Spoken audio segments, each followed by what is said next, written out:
There we go. Okay, it's 7:03. I'm going to call this meeting of the Board of Selectmen September 15, 2015 to order. And first order of business is, well, review and approval of minutes, which there are none to be approved at this time, so it's easy. Confirmation of future meeting dates. Right now we have September 29th, October 6th, and October 20th, and October 26th. Is everybody okay with those dates? I'm fine with those. Is a Monday. Is there a reason? Pre-town meeting. Oh, all right. So that's the early meeting on Monday night. Okay. Those are good dates for me. Okay. They work for me.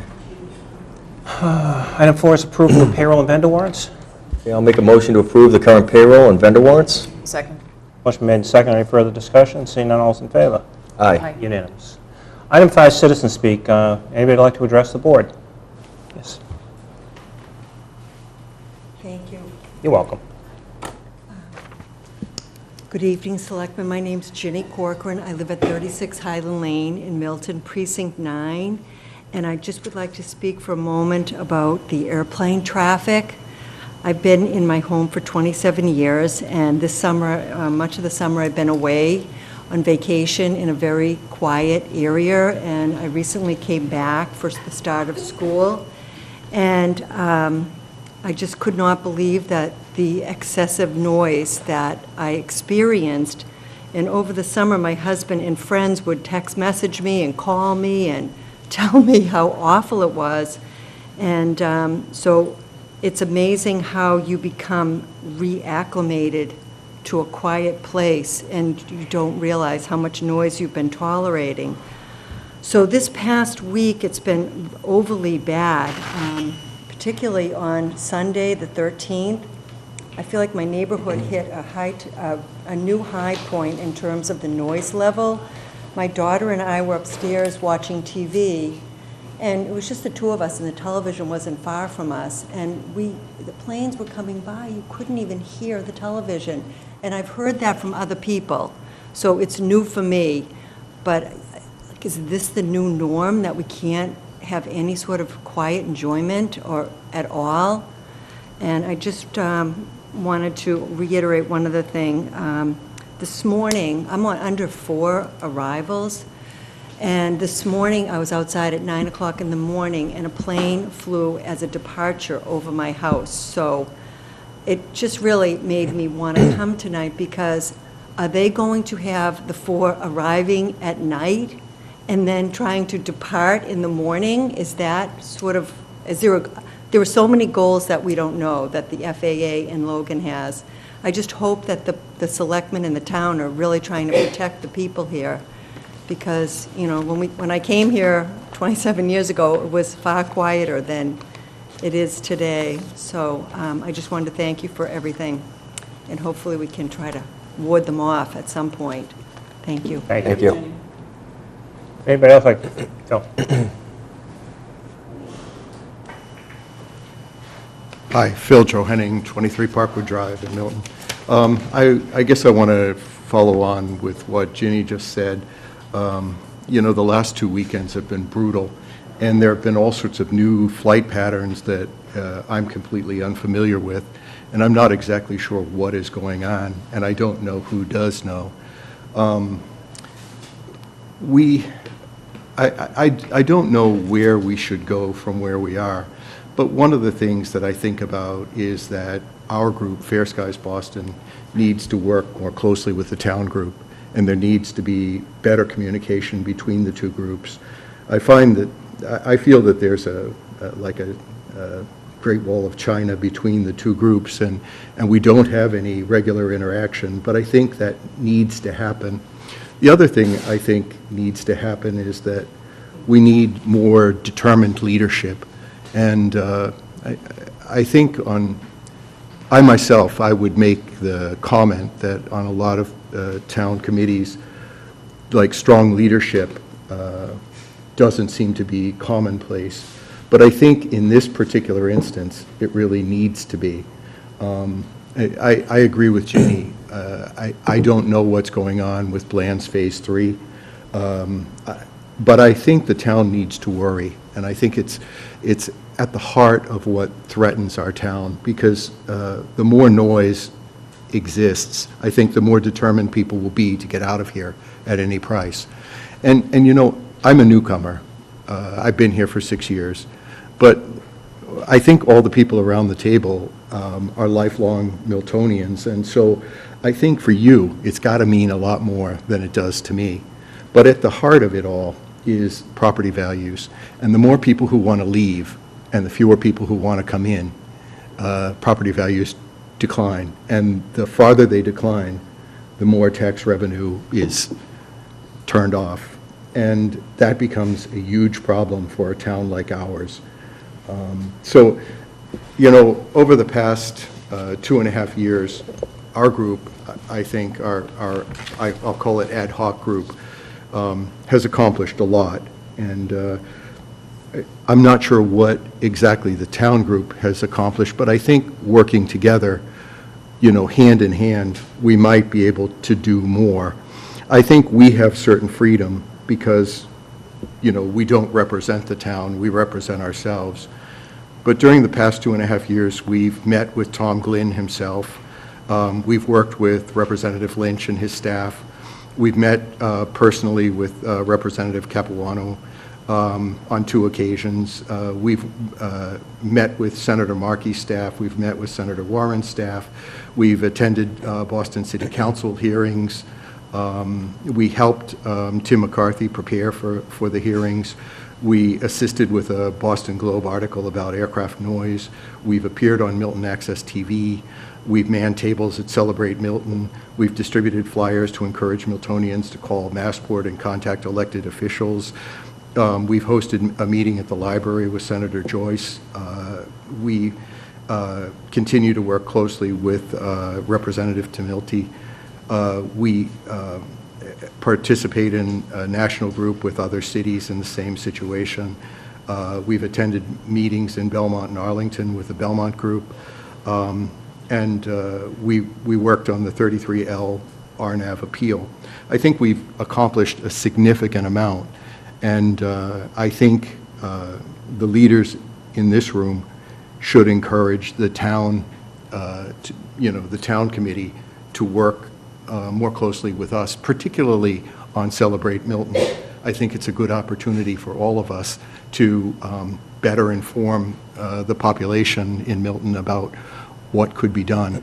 The last thing I want to say is I would urge the town to get more aware of what is the outcome or what is where is Bland's Phase 3 going. I think we need to understand as a town what exactly is the impact on Milton. And as Ginny mentioned, you know, we have 4L arrivals, we have 27 departures, we have 33 L departures, and it's a lot of traffic. You know, other towns like Belmont have 1 RNAV and they complain bitterly, and we've got 4.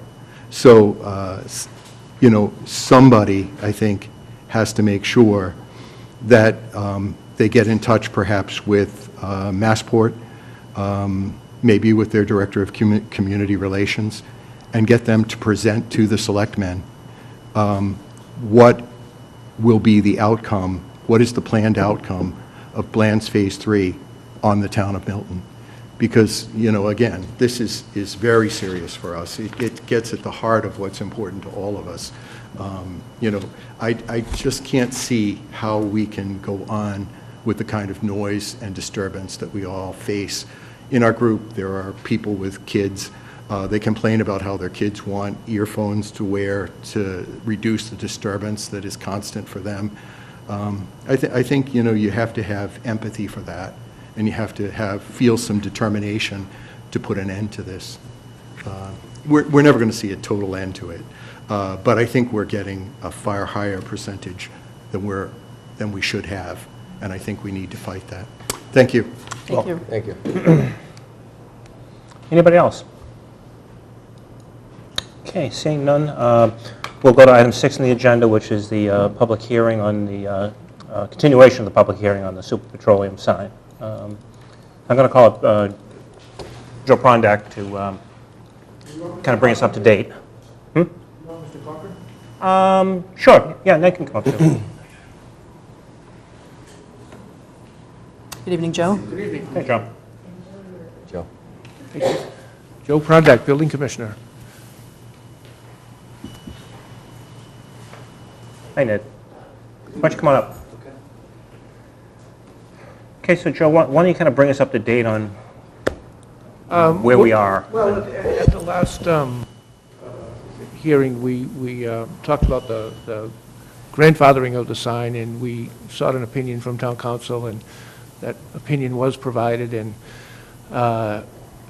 in agreement with me that the existing sign is not grandfathered for a number of various reasons, and I think the We can't hear. Could you speak up just a little bit, Joe? oh, I'm sorry. Just so I was hearing you right there, that's all. So the opinion from town council was that the existing sign is not grandfathered, and I believe that the best next course of action is to develop a path with the applicant to legalize the existing sign, to bring the entire sign issue on that site in front of this board, perhaps through a next hearing. So that procedure would be to remand it back to you and the sign review committee to kind of work out something that's amenable to the neighborhood and Yes. doesn't impact the residential. Exactly. Okay. Ned, are you fine with the remanding back, or? Yeah, I am. I think at this point,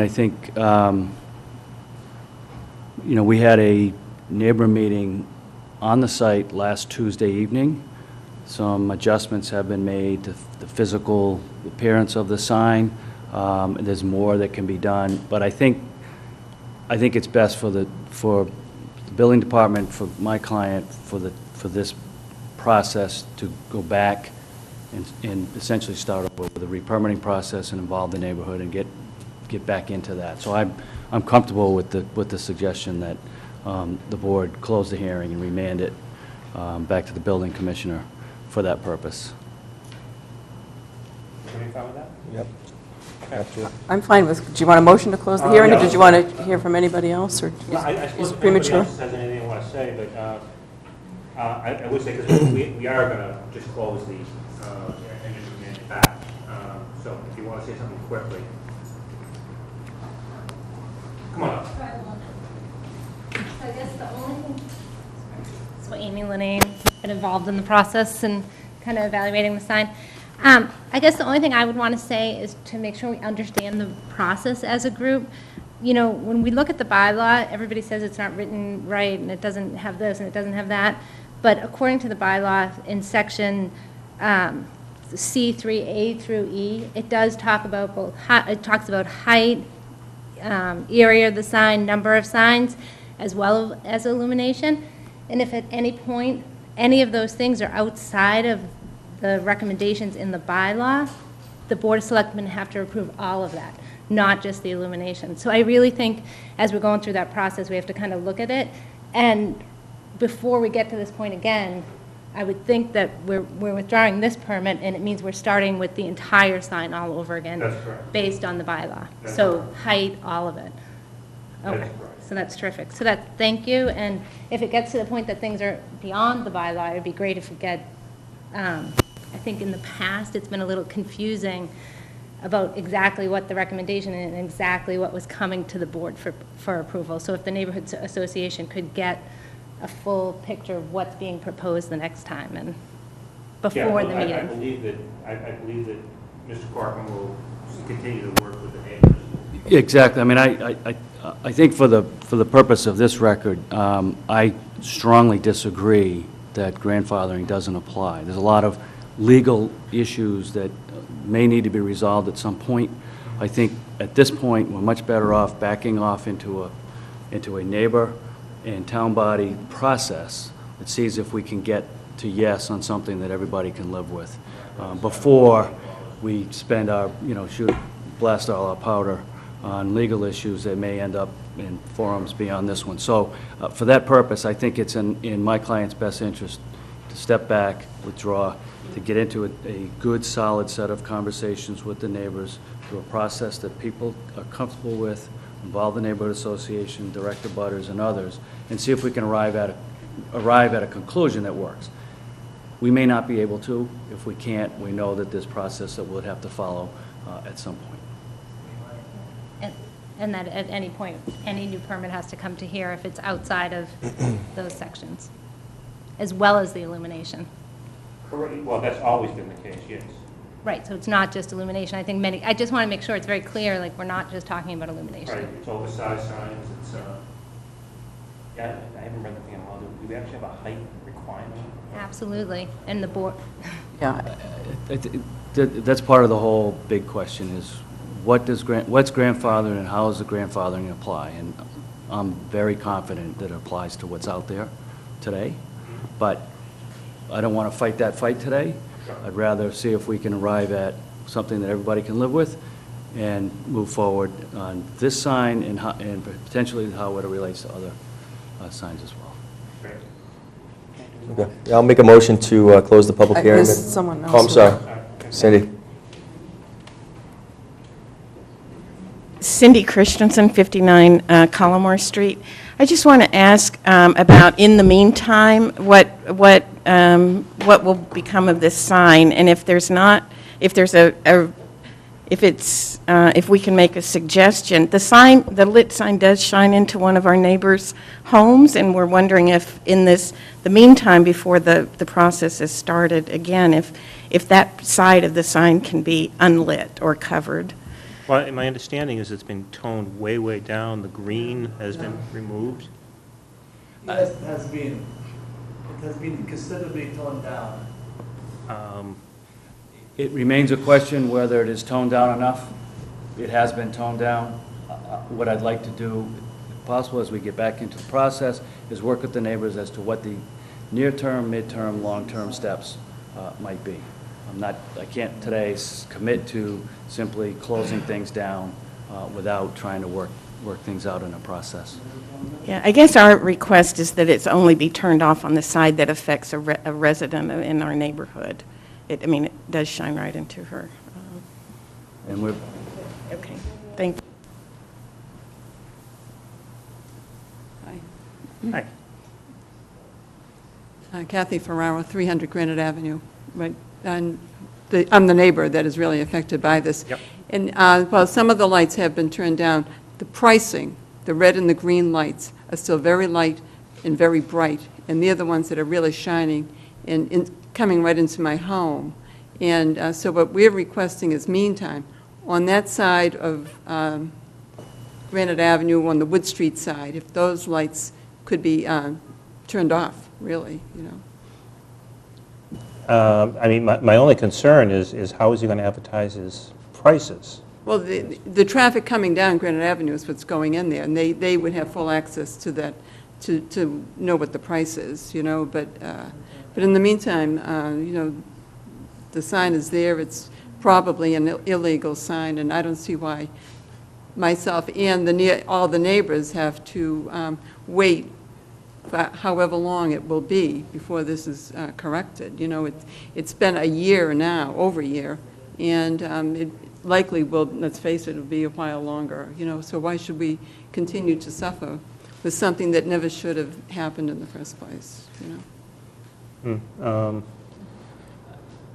We will begin working as quickly as we can to try and figure out a solution. I can't promise today that we'll turn it off on that side. I know that's an important issue, and we'll work to try and resolve that as quickly as we can. So.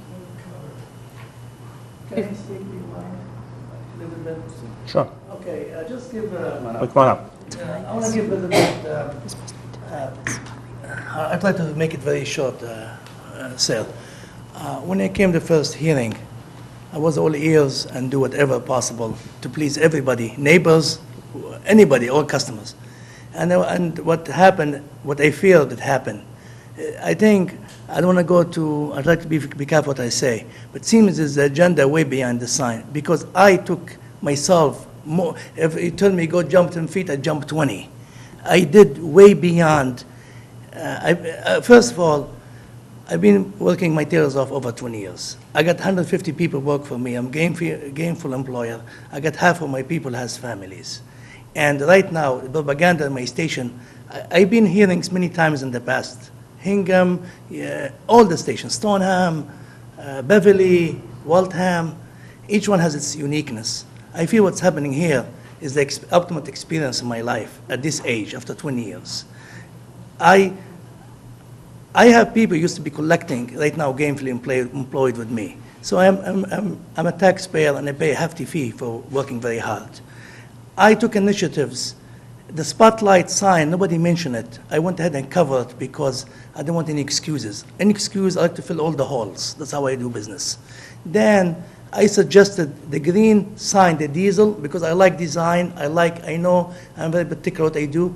I saw that the pre-existing signs I took, finally the campaign hit me from right to left. I don't know what to, and I said, okay, let me work with these people, make them happy.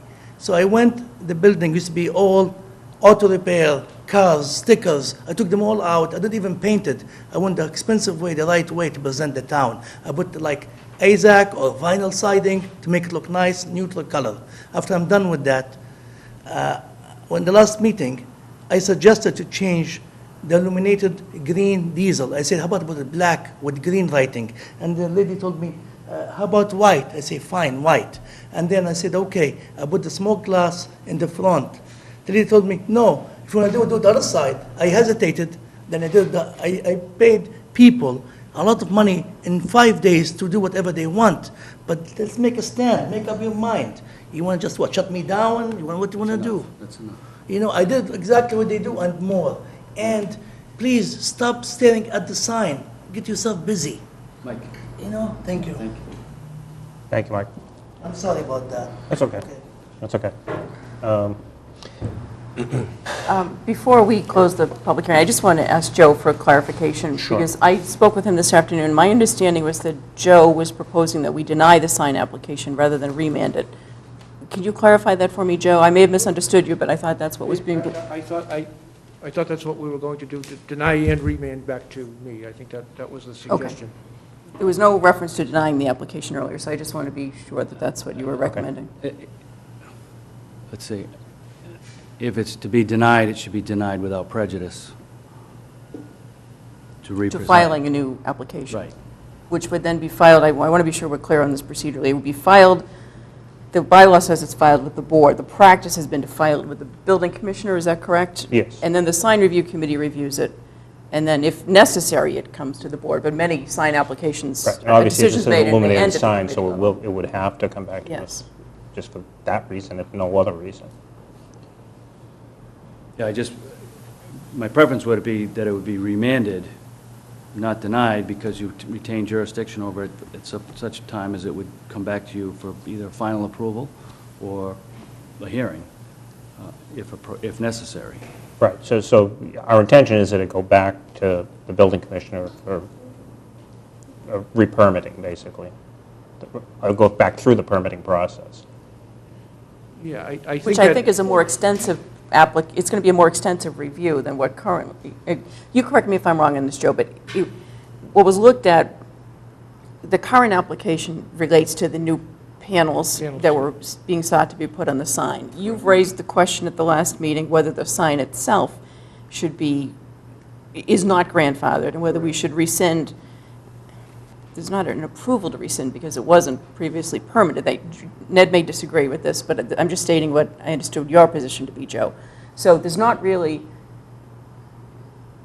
so the application currently before us relates to the panels. Joe's raised a broader issue. So it sounds like it would be a more extensive review because now you're talking about the sign itself and other things other than just the panels. Correct. So in that case, Ned, I guess if we were to deny it, it's without prejudice to filing a much broader application by your client. Well, I think the question, ultimately, is going to be a lot of procedural issues, because I think that sign is properly grandfathered. Building commissioner may disagree with that. I'm not sure I have to reapply. He may have to issue a cease and desist, in which case there'd be an appeal before the Board of Appeals. It's a zoning issue and it's a sign issue. The physical structure of the sign is a zoning issue. I think the panels, what goes on the sign, the design of the sign may be a Board of Selectmen issue. But the physical presence of that sign, in my mind, completely grandfathered. There's no question in my mind that it's grandfathered. And that's where we have a disagreement between Joe and town Joe- council on one side and you and your client on the other side. And town council had, and myself and Bill Clark had extensive discussions on the history of the sign. And really what it came down to was the fact that the sign was completely moved, relocated in 2012. The statute of limitations is 6 years on permits issued in error, so to speak. So we firmly believe that the sign has in fact lost its grandfathering rights. In I lieu guess the of, question is, though, Joe, is, I mean, because the moving of the sign went through planning board and went through channels. So they didn't vote on the sign, but they certainly did on the structure. New location. And the location. right, And wasn't it a two-pole sign before that, before it was moved? Took the existing sign the and moved existing it sign 4 moved feet it 4 feet, right. with authority from site plan approval granted by the planning board. Question whether they should have gotten a building permit to have done that. Right. But the building permit would have issued because the regulatory process was followed. The building permit issue would be simply whether or not it was being installed properly for electrical, foundation, and other purposes. It's not a legal right issue. It's just, was it properly installed under a permit? That permit would be a permit that we would have gotten as a matter of course if they followed the process. The question of zoning and pre-existing non-conforming is whether or not it was there legally. Was there a legal right to move it? Yes. Should they have gotten a building permit? Yes. But that is not defective in terms of at least the research that I've done. So part of this process is obviously we're going to have to debate that issue of pre-existing nonconformity. That's an issue that's really not properly for this board because it's a zoning question. It may be that it's a Board of Appeals question. But then separately, what goes on the sign may be a zoning question because the right to have illuminated signs may be pre-existing non-conforming. They simply changed out the mode of what some of the signs are. Query whether that is. I don't know the answers to that. What I'd like to try and do is get through a process where we get as much as we need, the neighborhood gets as much as it needs, and we can all agree to give up something so that we end up with a solution that works. And I think it's possible to find that. It's why I think it's a good idea to step back out of this process and move into something that is, as Joe is describing, and then we'll take whatever appeals are necessary if and when we have to do that. So what does that mean in terms of process? Does it deny and remand? I think deny without prejudice is probably... I think that would work, given the legal dispute. That's fine. If you're happy with that, that's fine. So should we close the public hearing? Yes. Okay, so I'll make a motion to close the public hearing on the super petroleum sign. Second. Okay, motion been made and seconded. Any further discussion? Now, are you going to put language in that to deny and remand, or is that a second motion? That's a separate motion. Second motion. Separate motion. Yes. What's happening in the interim? Right now, we're in the public hearing process, then we have deliberation after that, right? Right. So- Yes. So motion been made and seconded. Any further discussion? Seeing none, all's in favor? Aye. Unanimous. Okay. For discussion purposes, I'll move that we deny the sign application of Super Petroleum, 310 Granite Avenue, without prejudice to the applicant's ability to file a new application. And I'll second that. Okay, motion made and seconded on that. Any further discussion? Seeing none, all's in favor? Aye. Unanimous. Now, as far as, I don't think this board has any authority to tell them to turn the sign off. That would have to come from I think the building commissioner. goes And back to the building commissioner, doesn't it? yeah. And I mean, I'm very concerned. I mean, obviously, I have two concerns. Number one, it's a business in a commercial district, and it does have to advertise its goods and should be able to somehow, you know, show its prices the way every other gas station does. I have a concern if the light is shining directly in somebody's window. You know, obviously a resident has a right to keep their shades open and not have light spilling from. Now, on the other hand, if it's, and I haven't seen it, I mean, I've seen pictures, but it's kind of hard to tell from pictures, but the fact you can look out your window and see a light is a lot different than a light shining on the interior walls in your house. And I don't know which this is in its turn down mode. Clearly, I think in the bright mode, it probably was directly shining in. It may still be, I don't know, I haven't seen it. But from my personal view, you know, I believe that would be offensive if it is shining in our window. And we should try and find a way for that not to happen. Yeah, I think the problem here is the sign. There has been a sign at that location, or until a few years ago, a location 4 feet Right, close but there's always nearby. been a sign, But there's been a sign at that location And it's always been lit. for a long time. However, at some point in time, the sign morphed into much bigger and brighter and multiple colors. And that's really what I hear a lot of these neighbors objecting to. The lights, it looks like, one person said it looks like a Christmas tree, and that's the problem. Red, white, green, blue. It's a big sign, and there's more panels on it than there used to be at some point. So if my suggestion would be that we let the building commissioner, we've voted to deny it without prejudice. It's now in the hands of the building commissioner to take whatever enforcement action or whatever he thinks are the appropriate next steps. But at the same time, if he and the owner and his attorney and the neighbors can work out a solution that works for everybody, that's the ideal thing, if we can come to some kind of a resolution like that. But it seems to me it now goes back to the building commissioner for him I to agree. take the appropriate next steps, Joe. And I agree, and I think, you know, if we could set a short date on a meeting between you and I at Ned. Any day other than And- Thursday. Yeah, I think it would, from my schedule, it would have to be Monday, Tuesday of next week. That's fine. Okay, and then make a determination from that point as to where to go to see. You know, to see where we stand on the exact need for permitting. We do want to look at the entire sign issue at the site and make sure that, so we have a clear path as to which sections of the bylaw they're seeking relief on and which sections of the bylaw that they comply with, so that the board has that clear path in front of them, and see if we can come up with a temporary solution in the short term to alleviate the concern right now. And I think that a couple of days to do that would be helpful. I will promise to work to that.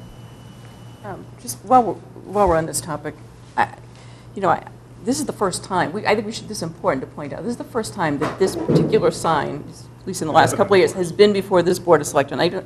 Based on the file history, I don't think it has, maybe in the 1990s, early 1990s. It may have been, yeah. But it's been a long time, a couple of decades at least, since this sign has been before this board.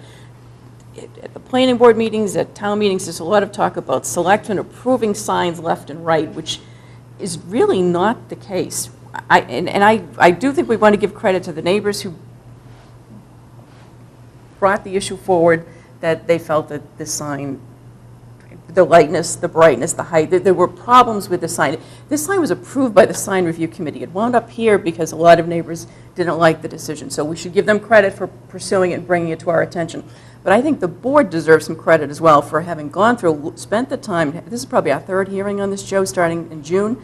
You, and I know Bill, and town council have done a lot of work looking into the grandfathering issue. So I think we've been, as a board, have been very sensitive to the business owners' needs, the neighbors' needs.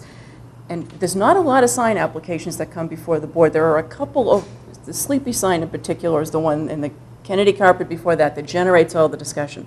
But there's an awful lot of comments about the selectmen approving things left and right. I heard it at the planning board meeting last week. Right. We see And that's very really not the case. I think we've had 2 sign applications prior to this one in the 2.5 years I've been on the board, and it's pretty infrequent that they come to our board, but Sleepy sign was Yeah, I think this one is that a, was this is a voted on very 8 or 9 difficult. years ago. This is a difficult one because, and because, you know, we want to be pro-business, we want to support business, but our neighborhoods are what we really, spend a lot of time on ensuring our taxpayers. And remember, the businesses pay more taxes than typical of our town too. So we want to coexist, and I think that this group has a good plan moving forward to come up with something that's going to be amenable for both the neighborhood and for the owner.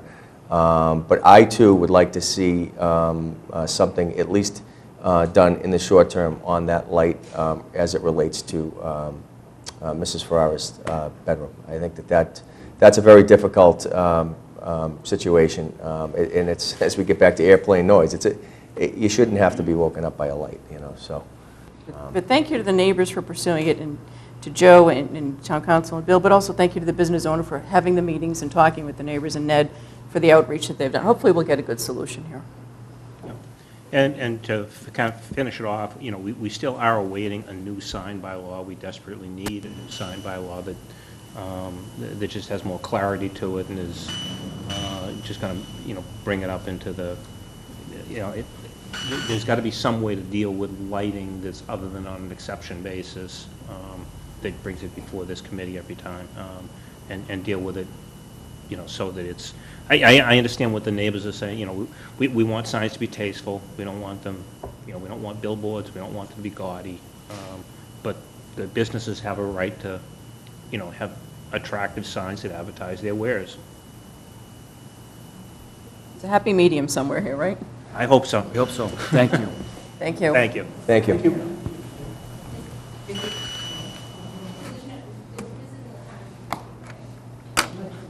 Pardon me? I didn't hear you. No, we just closed the hearing, so. Doesn't matter, whatever I do is not good enough. I couldn't. It's beyond The science. police chief said, do you want me to move him up? Yeah, let me, yeah, we'll do that. Beyond science.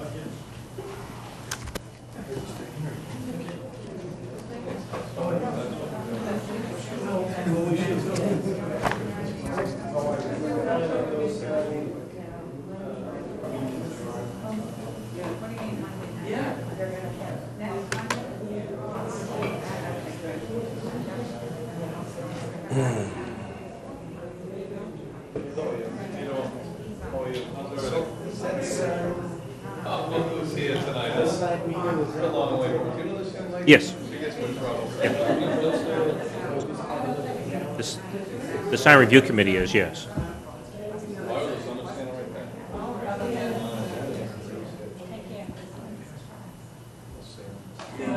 Thank you. So long.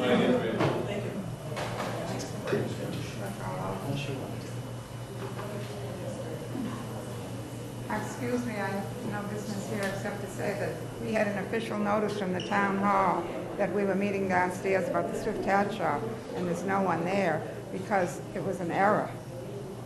And so who do I tell about that? I mean, he's on the committee, and he's gone now, but, you know, it was an error because some of us thought it was tonight. There is a meeting tonight in the Baker Conference Room. No, it's not on. There's no one there, just Peggy Dre and me and Harriet. Harriet came all the way from Situate. I don't know. Can you check on it for you? What? I saw it. Is it the Swift House? Yeah, but it's not on, because some people got a notice it was on, and other people get it on. I'll check for you in the morning. Yeah, well, it won't help, someone will have to tell us what to do. But I'm interested in the light too. Thank you, Janet. Thank you. Okay, items 7 and 8 on the agenda. 7 is a conference with Planning Board Chair Emily Ennis, and 8 is the approval of the October 2015 town meeting warrant greeting and index. Emily has been delayed, so we're going to push both of those down later on the agenda. And as long as the chief is here, why don't we move to his, which is down near the bottom, item 15 on the agenda. Chief? Good evening. How you doing? Thank you.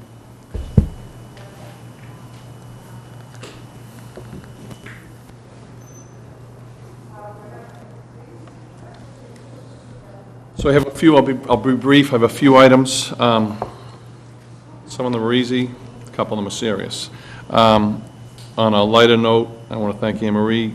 You may know she arranged today, Sergeant Caputo, myself, Joe Lynch, Brian Carlisle, Chief yes, Grant. yep. I know people are still in shorts tonight, but snow will be here before. And Maya put on a first of its type, very informative summit for all of their communities today on just lessons learned from last year. And I felt pretty good listening, and they covered every aspect, DPW, police, fire. They had Eric Fisher, who's the chief meteorologist from Channel 4, who was the first presenter and did a great job. And you'll hear more about that going forward. But even though it still is summer for a few more days, we've already started on this after last year. So I thank Anne Marie for putting that together. On a second note, we had a resolution on a 2-day trial today of a serious case that happened in Milton High School near the end of last year, where a young man tried to get into the school and was turned away. Our officers went there. As a result of that investigation, found he was armed with a handgun, and he was subsequently arrested. There was a 2-day jury trial which ended today. The jury came back guilty on all counts. He was sentenced to 2.5 years in the House of Correction, 18 months to be served. And I, after talking to Lieutenant Cherry tonight, who's the prosecutor who was there for the 2 days, our court prosecutor, he specifically cited the involvement of Detective Walter Pires, Sergeant Jack Richmond, and Sergeant Kristen Murphy. And Kristen Murphy was the one who actually made the arrest in bringing this case to a quick conclusion. So that's some good news that happened just this afternoon. Great. On a more serious note, in July of this year, we had an unarmed robbery of a woman whose car was taken on Willoughby Road in broad daylight. 15 years ago, anyone who lived in that Elliott Street corridor, Milton, Lower Mills, unarmed and armed robberies were very prevalent in all of Lower Mills, Milton, Mattapan. They've almost been unheard of. In that case there, she believed one gentleman. We quickly recovered the car. We found evidence of her crime as well as other crimes. The 2 men that were involved in that crime committed similar offenses right away in both Mattapan and Brookline, but were never apprehended. Within the next week, there were 2 more. There was one at 42 Norway and one at 8 Candwell, all in that same area, early morning robberies, people just walking. Again, we've deployed all types of different techniques in here. We've used our cameras, we've had plainclothes. I don't want to give all the different things we've used because these 2 subjects who we believe, well, there's more than 2, which is very possible, are still at large. The most recent one, which happened on the 8th of September on Capon Street, involved a stolen car, which we've published photos of. It's a stolen rental car. That car still has not been spotted anywhere in Massachusetts. Been no inquiries. Our investigators have collaborated daily with Boston PD on this. It's kind of unique that, and no other crime except that one there, the most recent one. No, he's got to be, and we've really done a lot of different ways, and nothing. That kind of disturbs me a little bit. One of the things that I had noted in a law enforcement briefing that I sent to you earlier is that it's possible that these 2 were arrested for something else, were incarcerated for a while, and then got back out again. Most of these crimes are drug-related. As you know, we have no closer relationship than with Boston PD. My intention tonight was to attend a peace walk at St. Peter's in District 11.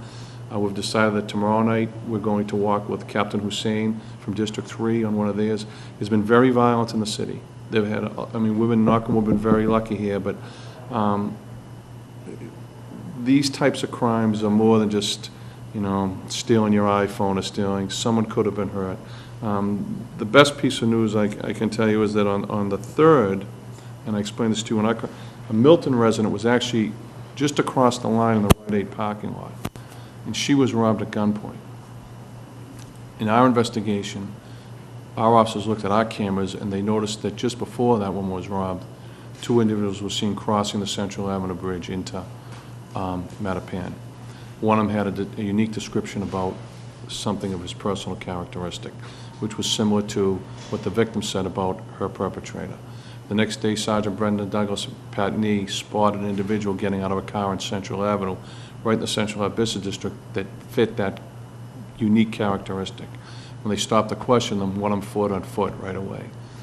They pursued him, stopped them. Further investigation, the victim's pocketbook was in that car, and that those 2 individuals have been arrested. It was a very good piece of police work. But we have a great community, and we would not have a lot of the successes we've ever had without the involvement of the citizens. And the first community group ever in this town was the Columbine Cliffs Neighborhood Association back in the late 1980s, and a lot of it was because of the same types of crimes. So tomorrow night, we're going to attend that. We're going to collaborate with Boston. We'll continue to have all different types of operations, and I'll update you, because I can't tell everyone, but it's very high on our radar. I do think we need to have some type of community thing over there, so I'm thinking more of something either next week or the week after. I'd really like to do it next week at Shields Playground. We invite everyone there, just almost like a mini national night, but speak to them and say, look, these come and go, but you need to be a little bit diligent. The same way that we defeated the car, lock your car. They started locking the cars. We went from 150 to under 100. Car brakes are down, house brakes, lock your houses. One house, we had a couple car brakes recently, unlocked. Haven't been any, we had a house brake, unlocked. So I think just collectively between our investigative and policing efforts and the community as a whole, we can nip this in the bud. So I do want to thank everyone that's helped so far, and I want to thank you for your patience and support in this and your interest in this going forward. The last thing I have is the unique one. It's something that came to you earlier. You got a law enforcement breakout, which is the DCR hunt, and I've been holding off on this because DCR, we had our last meeting at the trailside 2 weeks ago with DCR State Police Boston. The residents, they've been very good. Denny Swenson, who's a town resident, who this has been her thing for 3 or 4 Mr. Hurley knows, for quite some time, to getting it to where it is. They were out waiting for the governor to give final approval, because I'm like you would be as well. Like, when you start talking about hunting in the Blue Hills, I'm like, look at, people ride bikes. So I will give them credit. They put a lot of thought into this as to how they would do it, how they would control it. It's going to be limited to just 4 days near the latter part of deer season, which will be in December. And I'm just going to touch it briefly tonight. And then I have a public that Anne Marie got yesterday. I have a public dissemination ready to go in the morning. DCR wants to control most of the media on this, but I still think we have an obligation for our residents, because if you saw from the zones are, most of it's in Milton, whether it's on the Brush Hill, Fowl Meadow area, up around Little Blue, Big Blue, Houghton's Pond, and then all the way over to Chickatawbut. But it'll be 4 days. There'll be a unified command center run out of the Houghton's Pond every day. The 120 hunters for each 2-day segment will have to check in and check out of there. Lieutenant Mark L. will be our liaison tied to this unified command post, because I think it's our neighborhoods that are going to hear the shot, and we've all gone to baseball games at Houghton's. These deer are everywhere. So I envision the first few days this being a very heavy hunt with a lot of shots being fired and a lot of deer being taken. And that's definitely going to generate calls. And I want people to call. So we've talked about this length. We've already kind of put a plan together just to deal with that. But they say 4 years. I don't know. Let's see how this year goes. This is, as you all know, this is a very unique thing. But it will be shotgun only. There'll be no bow hunting in this. This will be 120 permanent hunt. So it's just for this one hunt each week. It'll be 2 days, Monday and Tuesday, beginning the first Monday after Thanksgiving. And no buckshot, just going to be... No buckshot, slug only, because Mass Event was really, exactly, Mass Event was said, they looked at everything like accidental shootings, that the majority of accidents happen with spray of buckshot. They want to try and limit that. I'm not going to say, as chief, just the notion of any gun being fired in town here doesn't concern me a little bit. I mean, when you fire a bullet leaves the end of a gun, anything can happen, and that's part of the reason that I felt I think all law enforcement felt very strongly that we should have a very strong voice in this. Now, that's the only thing, that's my one big, did you notice that in the briefing about being able to put, I didn't think in shotgun season you could hunt from a tree stand, but that's my one big question to them. I thought that was only allowed during bow hunting. Yeah, I'm not sure. I'm gonna get an answer to The that. one good thing about tree is the You're shot shooting going down. down. You are shooting down. In answer to that question, I have not heard from, as you know, a lot of these residents that meet the criteria of, not within so many feet of a dwelling and so many feet of a road, particularly Holland, some of the back of Indian Cliffs, Green Street, a little bit of Brush Hill Road, have been allowing hunters privately during bow season to come in and hunt. I've not been told that they're going to do that, and I have not heard anything, but that would be the only other thing that could happen, but be completely unrelated to this. Okay. So I'm pretty comfortable, there was a pretty complex presentation I sent to all of you. To say, I'm ready to start releasing the public one tomorrow, and there'll be having signboards, but I do feel the biggest part is on us. Canton just a little bit, High Park just a little bit, and Quincy almost hardly is even touched. The bulk of it is all in our community.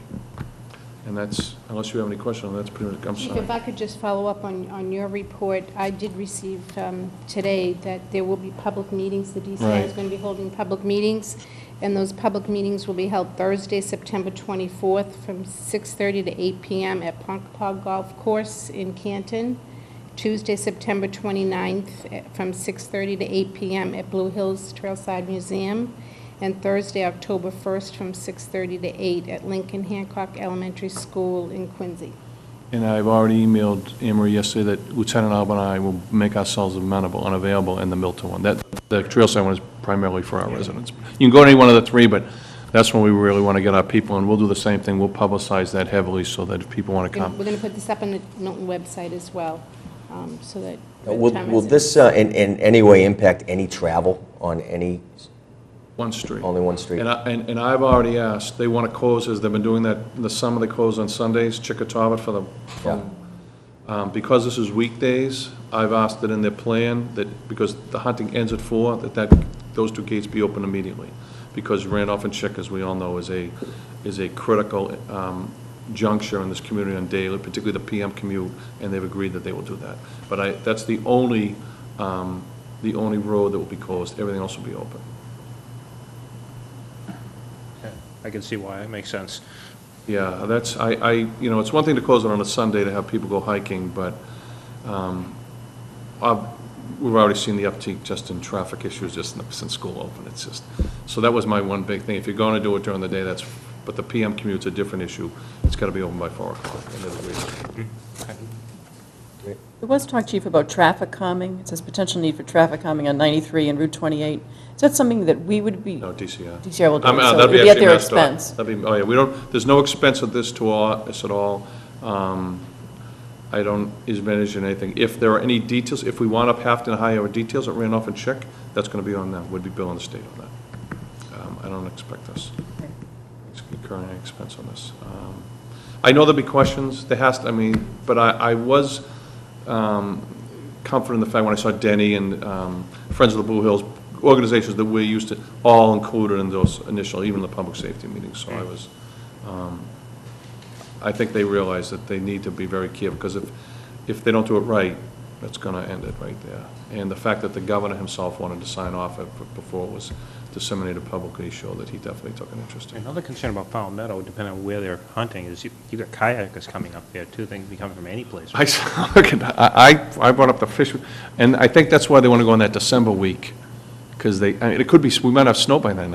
Although, listen to Eric Fisher today, he doesn't think so, but you're right. Those are all the things that we really need to be cognizant of. And DCR is going to flood it with ranges, MEP, Mass Environmental Police. I will say every party that I could think of has been involved in this. And I thought, like you do, like I walk my dog up there, he's 12 all the time. I'm like, Yeah. and I purposely don't, like I'd go at night tonight, but I don't go in hunting season, only because we've had incidents in town like where people will jack a Just deer. rogue Yeah, hunters, and just, I mean, and like my first question was, how do you know you're gonna get 100? And they didn't even, they already know already. They've got so many inquiries that it'll be full both weeks. So, but I do expect those first 2 days to be very active. Okay. If anything does, like if there's any, I will let you know right away, but it seems this is the track they want to go right now. Yeah. I mean, clearly, it's something, something has to be done about the deer herd. And this is, you're correct, this entire, whether you, and I've listened to people who, you know, this is not a hunting issue, this is a public health issue. We have the highest deer herd and one of the highest Lyme, as I say, just in the search for the gentleman who, back in June, there were 4 cases that we know of, so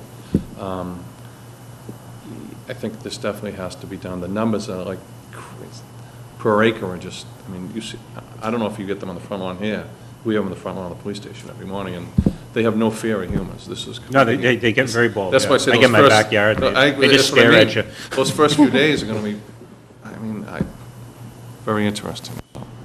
But if there are any curveballs or anything comes up, I will let you know right away. But it seems to be, I waited till they sent their first press release, and now it's out, so you've got it. And I'll send the public dissemination one tomorrow, and I'll post it tomorrow. And it's Amory will put it on the town website. Okay? Is that all right? Thank you, Chief. Anything else? Thank you. And if we have an arrest, I will let you right know. Thank you. Thanks. Have a good night. Good night. You too. Thank you.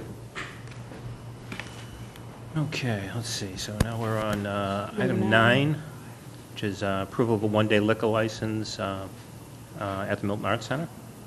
Okay, I'll make a motion to approve 4 one-day liquor licenses for the Milton Arts Center for a fundraiser to be held at 334 Edge Hill Road on Saturday, October 2nd, 2015, from 7 p.m. to 10 p.m., and for concerts to be held on October 17th, November 13th, and December 5th, from 7:30 to 10 p.m. Second. Motion made and seconded. Any further discussion? And just before we do, there's been some changes. And Anne Marie, do Regulations. you want to just make the general public aware of those? The changes in the regulations for one-day liquor license, the entity has to buy the liquor from a Distributor. certified distributor from, off the state list. And the state would like us to encourage the one-day applicants to apply earlier. Hopefully, they'd like to see them apply about 60 days before they're going to hold their event. So we'll work on that to get the education out to all of the entities in town that avail themselves of the one-day liquor license. You know, the applications are going to ABCC too? Yes. Yeah. Okay. All right, any further discussion? Seeing none, all those in favor? Aye. Aye. Unanimous. Okay, item 10 is approval of Henry's demolition extension. We have a motion here, I guess we can discuss it afterwards, but Okay, I'll make a motion to extend the deadline for the concurrent demolition of the town-owned property at 0 Central Ave and the Carrick Realty Trust property at 131 Ellis Street from September 15, 2015. Are we going to October 15th? I don't have a date in front of me. I would say if we're going to do it, yeah, make it a month. I don't know if that's a meeting date. Yeah, make it a What are our- meeting date, What are our whatever that meeting dates? That would be on the 20th, yeah. 20th. 20th? I'll second it for the discussion. That seems reasonable to me. Motion made, seconded, discussion. You have anything to say? No, not really a lot. The Conservation Commission is meeting tonight, so Yep. there is a hearing. I guess we should just mention, we're still waiting for the decision the by the DEP, yeah. Department of Environmental Protection on the Right. Henry's matter, We're which hoping that comes in soon. but- doesn't relate to our portion of the building. It relates to the Carrick building, but we're waiting for that and hoping it'll come in very shortly. Yeah, I mean, as much as it pains me and to keep extending this thing, and it does, you know, and it's really not because of the Conleys. I just really want to see those buildings down, and you know, the more we extend it, you know, just the longer this thing drags on and on and on. It's just frightening and irritating, I guess. But you know,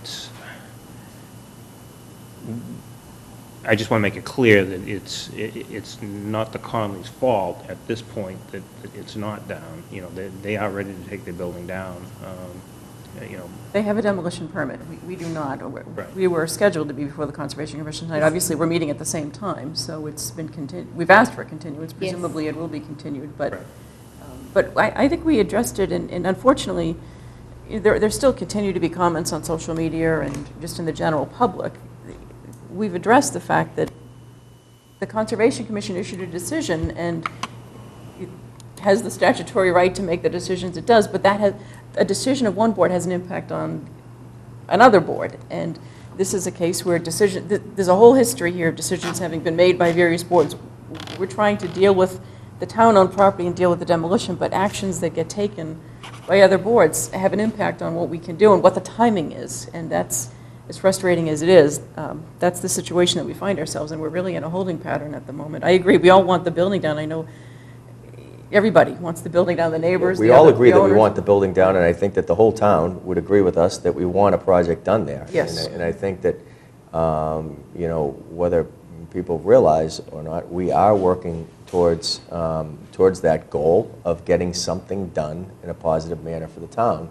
But our hands have been tied by a couple decisions, one by the Conservation Commission, and now waiting on an appeal from the DEP. And so until that decision comes back, we're really not able to do anything, you know, unfortunately. Yeah, I mean, Hopefully it'll be very soon. We were hoping the end of the summer we'd have the decision, and it's now mid-September, but the DEP did tell us that they had some staff shortages, and there was an early retirement program that the state offered that impacted them, so hopefully it'll be very soon. yeah, and I think I just want to make it clear, too, that if the DEP does not come back with a favorable superseding order, and the thing goes to appeal beyond that, I would not be in favor of, I want to see the building down. I mean, we can't wait that long. I think we're already at this point jeopardizing the contract that we have with, well, the unsigned contract that we have, the bid that we have, I guess, with a demolition contractor. And, you know, who knows if we have to go out for rebid on that thing, what might happen. So let's just hope we get something soon out of, and positive out of DEP.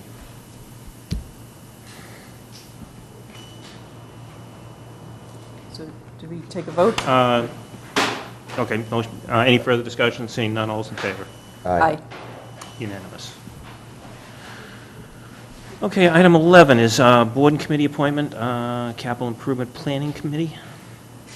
I'll make a motion to appoint John Folcarelli of 361 Center Street as the library's designee to serve on the Capital Improvement Planning Committee through August of 2016.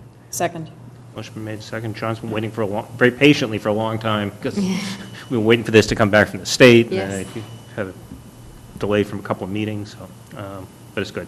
Well, you know, I think we should follow up I don't know if anyone's talked with the Town Government Study Committee recently on this, but we've asked them a number of times to look at the composition of the Capital Committee. It was raised on the floor of town meeting within the last year, and I know that they told us that they would look at that, but that really is a priority, the composition of this committee, because there have been concerns expressed a number of times by a lot of different people that it tends to become just elected in other boards serving on this committee rather than a committee that's like the Warrant Committee, not representing a particular interest.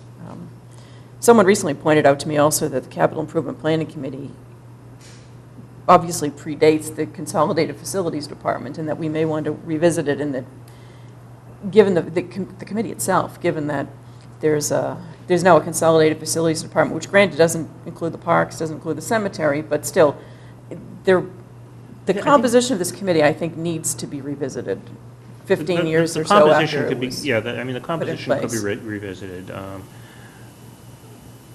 You know, it serves a role, it serves an important role that I don't think the Consolidated Facilities, and that's the allocation of resources, basically. You know, how best to allocate a finite number of dollars towards capital projects. And But I know we've been asking for at least a year and a half that this be something that the government study committee takes up, and I think we should follow up with them and see. Obviously, they have a lot on their agenda, but this is one that's important. And it was raised by a town meeting member on the floor, so I think we should try to push that at some point. Right. Or maybe, take it up on our own if it's not something that the government study committee really wants to look at or wants to consider changes to. It may be something that we'd want to bring a warrant article for at some point. That said, I'm obviously in favor of appointing John Folcarelli to the committee. Okay. So seeing no further discussion, all those in favor? Aye. Aye. Unanimous. Board and committee appointments, Fair Housing Committee. I'll make a motion to appoint Bertha Hoskins of 726 Blue Hill Avenue to serve on the Fair Housing Committee through April of 2016. Second. Okay, motion made and seconded. Any further discussion? Seeing none, all those in favor? Aye. Aye. Unanimous. Let's see, item 13, board and committee appointments, Historical Commission. Make a motion to appoint Linda Weld of 267 Adams Street to serve on the Historical Commission through September of 2018. Second. Motion made and seconded. Any further discussion? Seeing none, all those in favor? Aye. Aye. Unanimous. Item 14, board and committee appointments, In-Service Safety and Training Committee. Make a motion to appoint Brian Carlisle and John Calabro of the Department of Public Works to the In-Service Safety and Training Committee to serve through September of 2016. Second. Motion made and seconded. Any further discussion? Seeing none, all those in favor? Aye. Aye. Unanimous. Okay, now what do we do? Emily's on her way, so why don't I give my town Sure, administrator go report ahead. while we wait for Emily. Okay. She's about 10 minutes out, according to Okay. her text.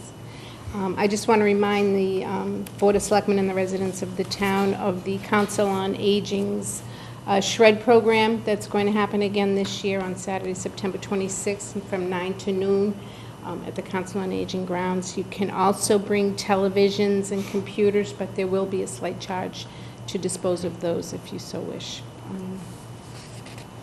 So it's a great program, and we thank the Friends of the Council on Aging again for paying for that day. That's great. The